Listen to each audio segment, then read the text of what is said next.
On March 6, 1944, the citizens of Berlin looked up into a cold, clear winter sky and saw something that was supposed to be scientifically, militarily, and theoretically impossible. For years, the night had belonged to the British Royal Air Force, whose heavy bombers struck under the cloak of darkness. But the day? The day belonged to the Luftwaffe. The day was safe. The German High Command had assured the people, the party, and the Führer that American bombers could never penetrate deep into the Reich during daylight hours without being slaughtered by German fighters. Yet on this Monday morning, the air raid sirens began to wail, not for a night raid, but at high noon. Above the clouds, a mechanical thunder began to vibrate the very foundations of the Reich Chancellery. It wasn't a stray squadron, it was an armada. Over 800 American B-17 flying fortresses and B-24 Liberators were thundering toward the city center. But that wasn't the shock. The shock, the sight that caused seasoned German generals to drop their monocles and hardened Luftwaffe aces to stare in disbelief at their radar screens, was what was flying next to the bombers. Swarming around the heavy four-engine giants were hundreds of single-engine fighters. P-51 Mustangs, American fighters, over Berlin, in broad daylight. At that precise moment, the illusion of invincibility shattered. The strategic barrier that had protected the heart of Nazi Germany had not just been breached, it had been erased. This is the story of the day the Luftwaffe died, and the terrifying realization that swept through the German High Command when they realized there was nowhere left to hide. Before we dive into the chaos of the cockpit and the panic in the bunkers, make sure you subscribe to the channel, hit that bell so you don't miss our next historical deep dive, and comment down below which state or country you are watching from today. To understand the sheer magnitude of the shock on that March morning, we must rewind to the height of German confidence. In the early days of the war, Hermann Göring, the commander-in-chief of the Luftwaffe, and the second most powerful man in the Third Reich, made a boast that would haunt him for the rest of history. During an inspection of air defenses in the Ruhr region in 1939, he looked out over the German industrial heartland and issued a proclamation to the press and the public. With his chest puffed out and his baton in hand, Göring declared, "No enemy bomber can reach the Ruhr. If one reaches the Ruhr, my name is not Göring. You can call me Meyer." In German culture, Meyer was a common, almost generic Jewish surname, making the statement not just a boast of military prowess, but a racially charged assertion of absolute Aryan superiority. He was staking his personal reputation and the reputation of the entire Nazi party on the invulnerability of German airspace. For a time, it seemed he was right. The early British daylight raids in 1939 were catastrophic failures, resulting in such heavy losses that the RAF switched permanently to night bombing. The Luftwaffe ruled the daylight skies. This created a false sense of security among the German civilian population and the leadership class. They believed that while the periphery of the empire might bleed, the heart, Berlin, was untouchable by precision daylight attacks. This hubris became institutional doctrine. It wasn't just a slogan. It was the operating assumption of the entire German military strategy. They didn't build defenses for a daylight siege of Berlin because they simply didn't believe it could physically happen. Across the Atlantic, and later from bases in East Anglia, the United States Army Air Forces, USAAF, were developing a doctrine that stood in stark contrast to the British approach. The British Bomber Command, led by Arthur Bomber Harris, believed in area bombing, smashing cities at night to break civilian morale. The Americans, however, were believers in technology and precision. Their mantra was high-altitude daylight precision bombing. The theory was enticing. By flying during the day, bombardiers using the advanced Norden bomb sight could visually identify and destroy specific factories, ball-bearing plants, and oil refineries. They could cripple the German war machine without leveling entire residential districts. But there was a fatal flaw in this theory, one that German generals were banking on. To drop bombs accurately, you had to fly straight and level in broad daylight. To the German flak gunners and fighter pilots, a B-17 Flying Fortress flying straight and level was not a predator, it was a target. The Americans believed their B-17s were heavily armed enough to defend themselves, hence the name Flying Fortress. They flew in tight combat box formations, creating overlapping fields of fire with hundreds of 50 caliber machine guns. American generals like Ira Eaker argued that the bomber would always get through. The Germans looked at the math and disagreed. They knew that a formation of bombers, no matter how many guns they had, was vulnerable to head-on attacks by fighter aircraft if they didn't have fighter escorts of their own. And in 1942 and 1943, the Americans had no fighters that could fly all the way to Germany and back. The German defense network was not a haphazard collection of guns. It was the most sophisticated air defense system the world had ever seen. Orchestrated by General Josef Kammhuber, it was known as the, quote, Kammhuber Line. This was a complex, interlocking system of radar stations, searchlights, flak batteries, and night fighter control sectors that stretched from Denmark to the middle of France. For the daylight defense, the Luftwaffe relied on the Jagdgeschwader, the fighter wings. These were the elite. Pilots flying the Messerschmitt Bf-109 and the Focke-Wulf FW-190 were seasoned veterans, many of whom had cut their teeth on the Eastern Front or during the Battle of Britain. They knew the terrain, they had the radar support, and crucially, they had the fuel. They could take off, attack the American bombers, land, refuel, and attack again, sometimes 3 or 4 times in a single raid. The German strategy was simple: separate the bombers from their escorts.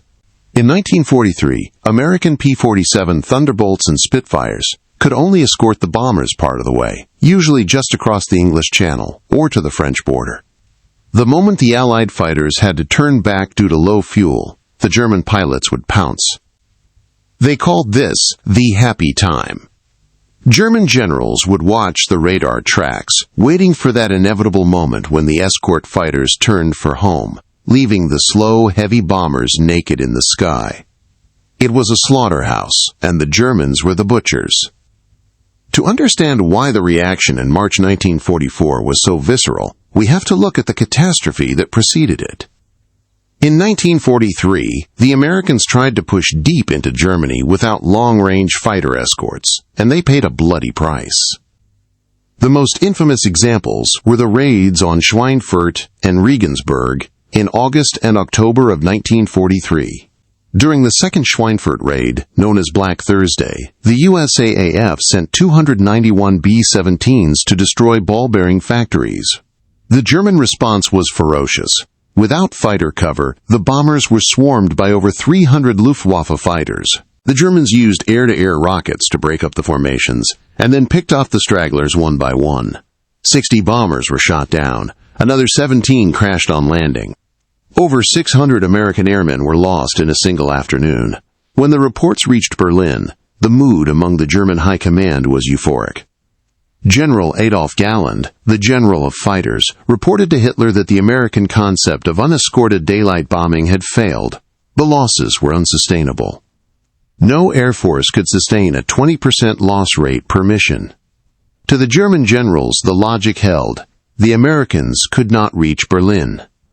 The physics of fuel consumption and the ferocity of the German defense made the capital a sanctuary. They believed they had won the air war over Germany. But they were wrong. They had only won the opening round. The confidence of the German high command was built on a technological assumption that was about to expire. They believed that building a high-performance fighter plane with the range to fly from London to Berlin and back was an engineering impossibility. A fighter plane needs a powerful engine, which consumes massive amounts of fuel. To carry enough fuel for a 200-mile round trip, the plane would have to be heavy, sluggish, and useless in a dogfight against the nimble Bf-109.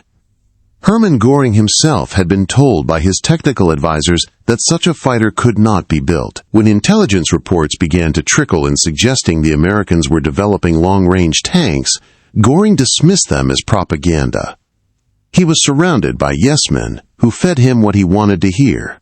This confirmation bias filtered down to the squadron level. German pilots were told that if they saw a single-engine plane deep in Germany, it had to be a friendly aircraft or a lost reconnaissance plane. This miscalculation was the critical error of the Luftwaffe. They assumed the enemy's technology was static. They assumed the Americans would keep sending unescorted bombers into the meat grinder. They failed to anticipate the industrial adaptability of the United States. While the Germans were refining their existing designs, the Americans were about to introduce a piece of technology that would change the geography of the war: the drop tank, and the plane that would carry it. The game changer arrived quietly at first. The P-51 Mustang was originally a mediocre aircraft designed by North American Aviation for the British. It had a good airframe but an underpowered Allison engine that struggled at high altitudes. But then, British engineers had a brilliant idea. What if they married the sleek American airframe with the legendary British Rolls-Royce Merlin engine, the same engine that powered the Spitfire? The result was magic. The P-51B, and later the D model, was fast, maneuverable, and deadly at high altitudes. But its true superpower was its efficiency. It burned fuel slowly, and when American engineers added external fuel tanks, drop tanks, under the wings, the Mustang's range exploded. These paper or aluminum tanks carried extra fuel for the long flight to the target. When the enemy appeared, the pilot would pull a lever, drop the tanks, and instantly transform the aircraft from a long-range hauler into the deadliest dogfighter in the sky. This was the weapon the German general said couldn't exist. It could fly to Berlin, fight for 20 minutes, and fly home. By late 1943, these Mustangs began to appear in the skies over Europe, creeping deeper and deeper into the Reich. At first, the Germans didn't realize what was happening. They thought the fighters were operating at the very limit of their range. They didn't know the leash had been cut entirely. February 1944 marked the beginning of the end for the Luftwaffe, a period historians call Big Week. The Allies launched a massive, coordinated offensive explicitly designed to lure the German fighters into the sky and destroy them. This was a shift in strategy. The target was no longer just the factories on the ground. The target was the Luftwaffe itself. General Jimmy Doolittle, the new commander of the 8th Air Force, changed the rules of engagement. Previously, American fighters were ordered to stay close to the bombers, tied to the bombers, as the pilots complained. Doolittle unleashed them. He ordered his Mustang pilots to, quote, pursue and destroy the enemy wherever you find him. This meant American fighters could roam ahead of the bomber stream, hunting German planes on the ground and catching them as they took off. During Big Week, the Luftwaffe lost hundreds of pilots. The strain was showing, but the ultimate prize, the political and psychological heart of the Reich, remained largely untouched by precision daylight raids. Berlin. The Germans still believed that while the border cities were burning, the capital was too far, too heavily defended, and too dangerous for a massive daylight incursion. The Americans had probed the outskirts, but a full-scale center city raid in daylight? That was still the line in the sand. On the evening of March 5th, 1944, teletype machines clattered in briefing rooms across England. The target for the next day was revealed: Berlin. For the American bomber crews, the reaction was a mixture of dread and determination. The Big B. It was the most heavily defended city on Earth. Flak towers, hundreds of fighter aircraft, and a flight time that would test the endurance of every man and machine. For the commander, specifically Doolittle, this was the calculated gamble. He was going to send the maximum effort. Over 800 bombers. But this time, they would be protected by the largest escort force ever assembled, nearly 800 fighter planes, including massive numbers of P-51 Mustangs. The plan was to drive a stake through the heart of German morale. The objective was industrial: the VKF ball bearing plant in the Erkner suburb and the Bosch electrical plant. But the real message was political. By striking Berlin in daylight, the Allies were telling Hitler, Göring, and the German people that they had absolute air superiority. There was no time of day and no patch of sky where the Nazi regime was safe. The stage was set for the most massive air battle of World War II. The morning of March 6th was cold and overcast. In England, thousands of engines roared to life. The sound was deafening, a physical force that shook the villages surrounding the airfields. The assembly of such a massive force was a logistical miracle. Bombers spiraled up through the clouds, finding their formations in the blind soup of the English weather. Collisions were a constant risk. Once they broke through the cloud deck, the sight was majestic. A stream of bombers stretching for nearly 60 miles. This was the combat box formation, groups of bombers stacked at different altitudes to maximize defensive firepower. And weaving around them, like sheepdogs guarding a flock, were the fighters. As the armada crossed the North Sea and entered Dutch airspace, the German radar network came alive. The Freya and Würzburg radar sets began pinging the contacts. The German operators stared at their screens. The size of the formation was unprecedented. They began to relay the data to the Central Command bunker in Berlin. The plotters on the huge glass maps began to mark the track. It was heading straight for the capital. Inside the massive flak towers and command bunkers in Berlin, the atmosphere was initially calm. The weather over Berlin was partly cloudy, and standard operating procedures suggested that the Americans wouldn't risk a visual bombing run in such conditions. Furthermore, the German controllers assumed the fighters on the radar screens were short-range escorts that would turn back at the German border, as they usually did. The German fighter controllers, the Jägerleithalte, began vectoring their squadrons to intercept. They moved their reserves into position. But as the American formation crossed the Rhine and kept coming, a sense of unease began to spread. The turn-back point came and went. The fighter blips on the radar didn't disappear. They stayed with the bombers. Reports began coming in from observation posts on the ground. 4-engine bombers sighted. Single-engine fighters accompanying. The reports were forwarded up the chain of command, eventually reaching the desk of Hermann Göring. When the reports reached Göring, his reaction was one of obstinate denial. This is a crucial moment in the psychology of the German defeat. Confronted with data that contradicted his worldview, he simply rejected the data. According to post-war interrogations of his staff, Göring looked at the map and reportedly said, "They cannot be fighters. They are probably stragglers, or perhaps twin-engine destroyers." He refused to accept that single-engine American fighters were over central Germany. He argued that the radar signatures were glitches or misidentifications. This denial delayed the full mobilization of the German defenses. He clung to his 1939 promise. If those were fighters, he was Meyer. And he refused to be Meyer. This hesitation cost the Luftwaffe precious minutes. By the time the reality was undeniable, the American Mustangs were already establishing a kill zone around the bombers. The German generals in the field, men like Galland, who dealt in reality rather than political fantasy, knew exactly what was happening. They were watching the impossible become real. Despite the high-level denial, the operational commanders sounded the alarm. Sammeln! Gather/assemble. Every available fighter plane in Germany was ordered into the air.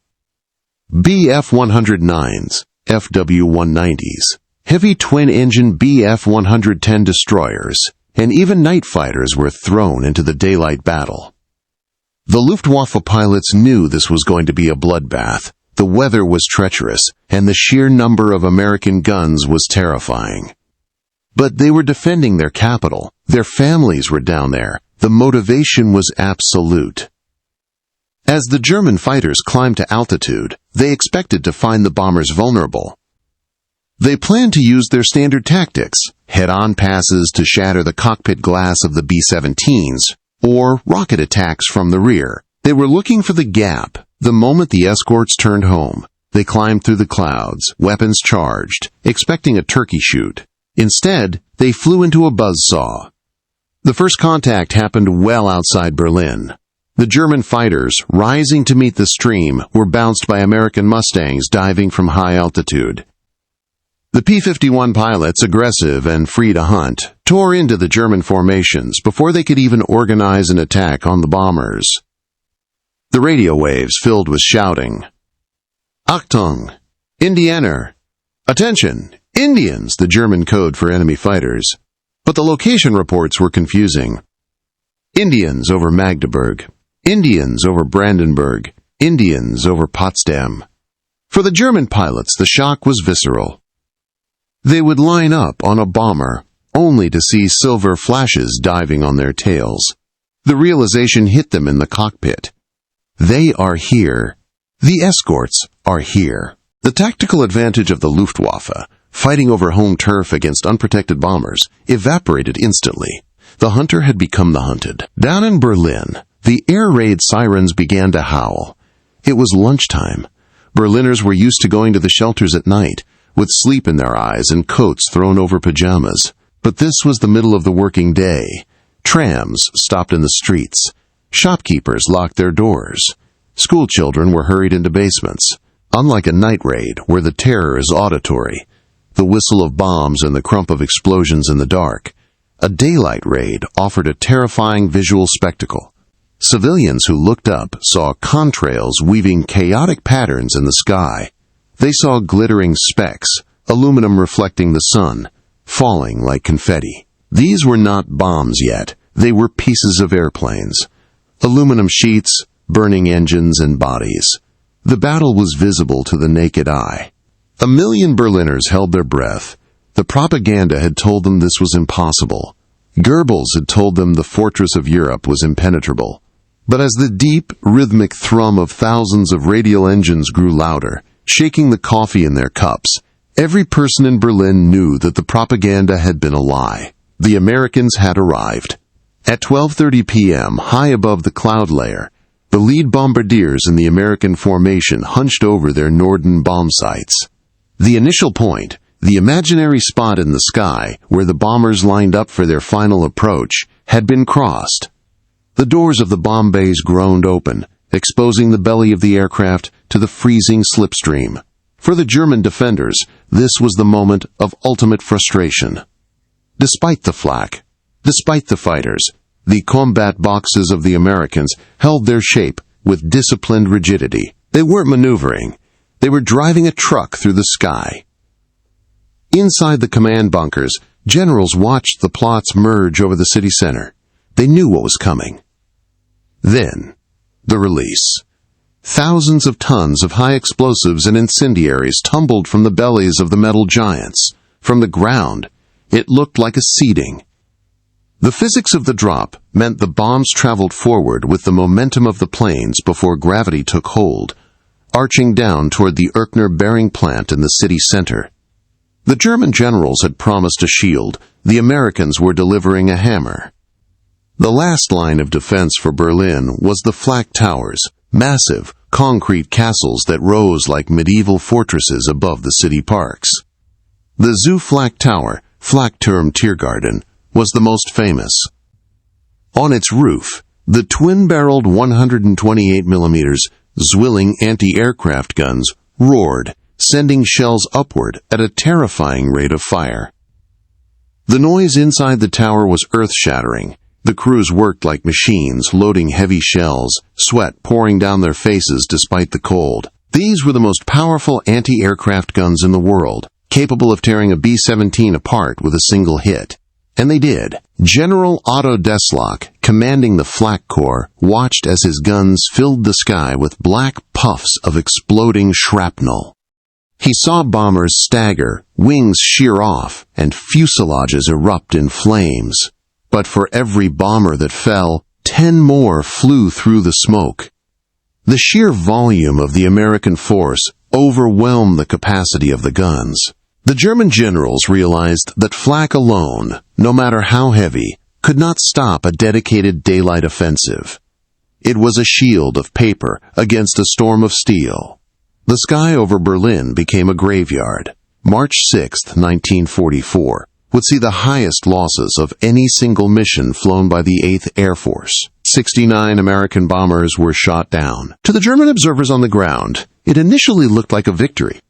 They watched as giant four-engine planes spiraled out of control, trailing thick black smoke, crashing into the streets and apartment blocks of the capital. But the cost of inflicting this damage was catastrophic.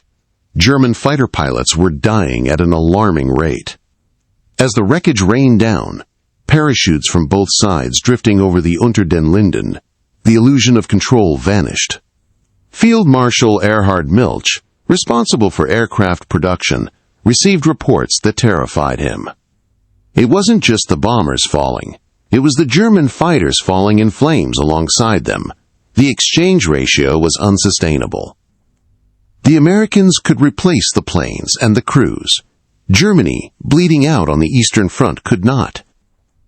The sight of burning American wreckage in the streets of Berlin didn't bring comfort to the high command. It brought the realization that the enemy was willing to pay any price to destroy them.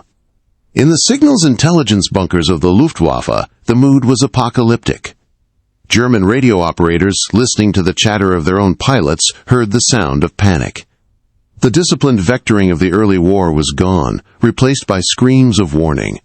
Achtung! Spitfires deep! No, Mustangs! Mustangs everywhere!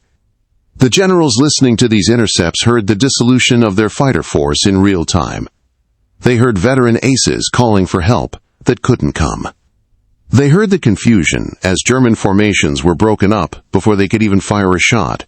This was the, quote, fog of war clearing to reveal a disaster. The intercepts proved that the Americans had achieved total tactical surprise with their fighter escorts.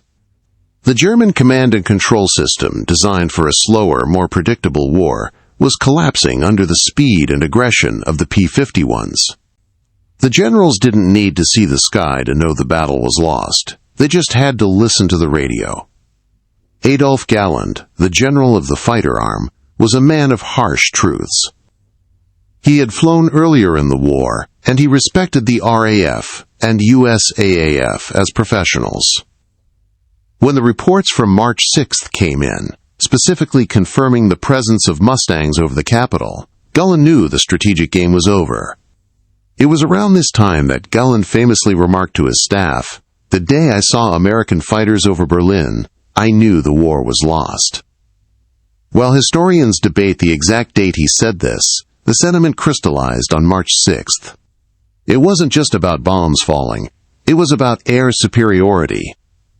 Galland understood that if the Americans could escort bombers to Berlin, they could escort them anywhere. They could hunt German training aircraft. They could strafe airfields. The roof over the Reich had been blown off. He knew that no amount of bravery from his pilots could overcome the physics of the situation. The Americans owned the sky.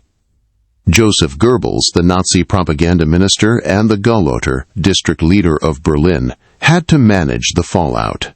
Publicly, he rallied the people, calling for a total war and promising retribution.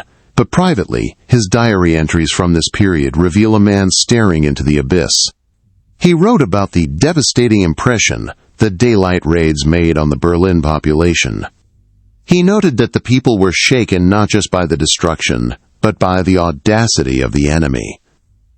The fact that the Americans could fly in the sun, visible to everyone, was a humiliation that no propaganda broadcast could spin away. Goebbels realized that the Hitler myth, the idea of the Führer as the protector of the nation, was being eroded by every bomb that fell. He noted with frustration that the Luftwaffe seemed powerless. The political fallout was immediate. The people of Berlin began to look at the sky with fear, and at their leaders with contempt. At the Wolf's Lair headquarters, the reaction was explosive. Hitler, whose grasp on military reality was slipping, flew into a rage against the Luftwaffe. He summoned Göring and the air staff, berating them for cowardice and incompetence. Hitler refused to accept the technical reality of the P-51 Mustang. He demanded to know why the German jets, the Me-262s were not yet ready to sweep the sky. He ordered impossible solutions: more flak, more fighters, immediate retaliation against London. This rage paralyzed the German command. Generals were afraid to report the true extent of the losses for fear of being accused of defeatism.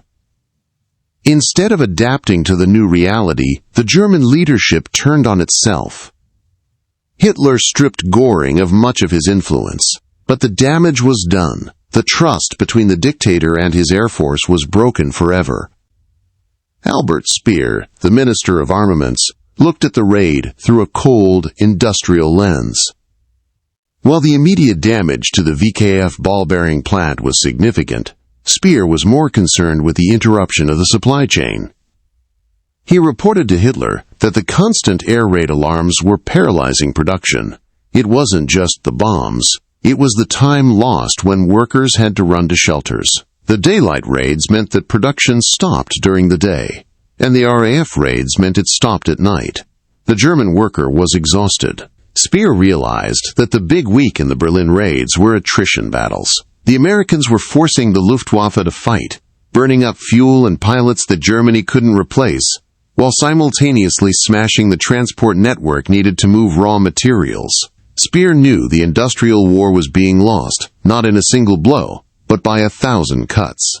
For the American air crews, surviving the Big B was a badge of honor, but the trauma was real. Inside the unpressurized, freezing fuselages of the B-17s, men fought for their lives at 30 below zero. When they returned to base in England, the debriefing rooms were solemn. They described the ferocity of the German attacks, head-on passes, where FW-190s came so close you could see the rivets. But they also reported the change. They reported seeing the little friends, the Mustangs, chasing the Germans off their tails. For the first time, the bomber crews felt they had a fighting chance. The psychological weight of the mission shifted. They were no longer sacrificial lambs. They were bait in a trap that was snapping shut on the Luftwaffe. After March 6th, the German tactics were forced to change. They could no longer launch massive, coordinated intercepts against every raid.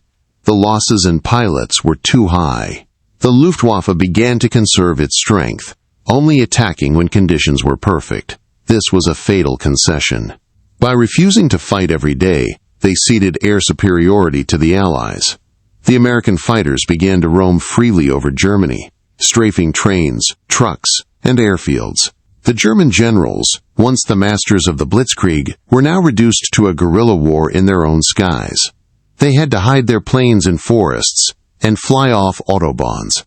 The mighty Luftwaffe had been reduced to a fugitive force. The Berlin raid was the headline, but the underlying strategy was shifting to something even deadlier: oil. General Karl Spaatz argued that the best way to ground the Luftwaffe wasn't just to shoot them down, but to starve them. Following the successes of early 1944, the Americans began relentlessly targeting synthetic oil plants. The German generals watched with horror as their fuel reserves dried up. Tanks on the Eastern Front ran dry. New pilots couldn't be trained because there was no gas for training flights. The daylight raids on Berlin had proved the bombers could go anywhere. Now they went for the jugular. The German reaction was helplessness. They had the planes. Production actually increased in 1944, but without fuel, they were just expensive paperweights. In Berlin, the dark humor of the populace turned sharp. The phrase, "My name is Meyer," became a dangerous joke whispered in bomb shelters. The credibility of the regime was shattered. Civilians, seeing the contrails of American fighters overhead, realized the war had come home in a way they were told was impossible.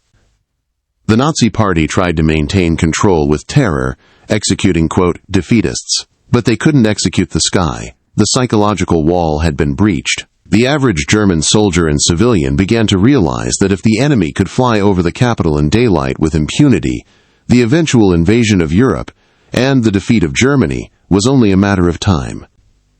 The numbers from March 6th tell the grim story. The Americans lost 69 bombers and 11 fighters, a heavy price. But the Luftwaffe lost over 60 fighters, with many more damaged, and nearly 50% of the involved pilots were killed or wounded. For the USAAF, these losses were 10% of the force, replaceable within weeks. For the Luftwaffe, losing experienced flight leaders was a death blow.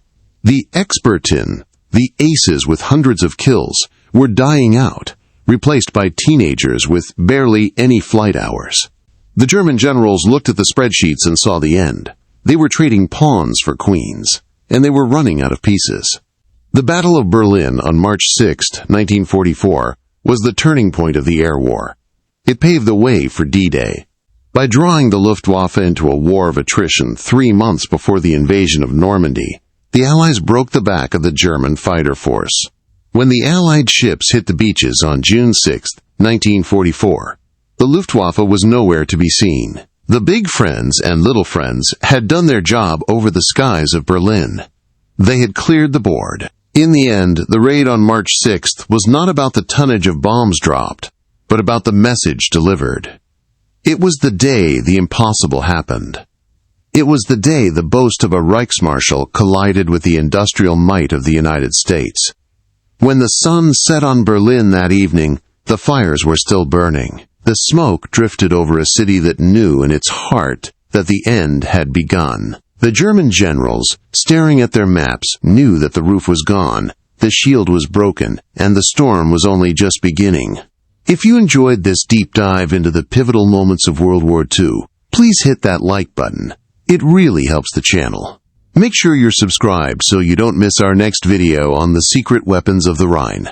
And tell me in the comments, do you think the Luftwaffe could have survived if they had focused on jet fighters earlier? I'll be reading your answers below. Thanks for watching.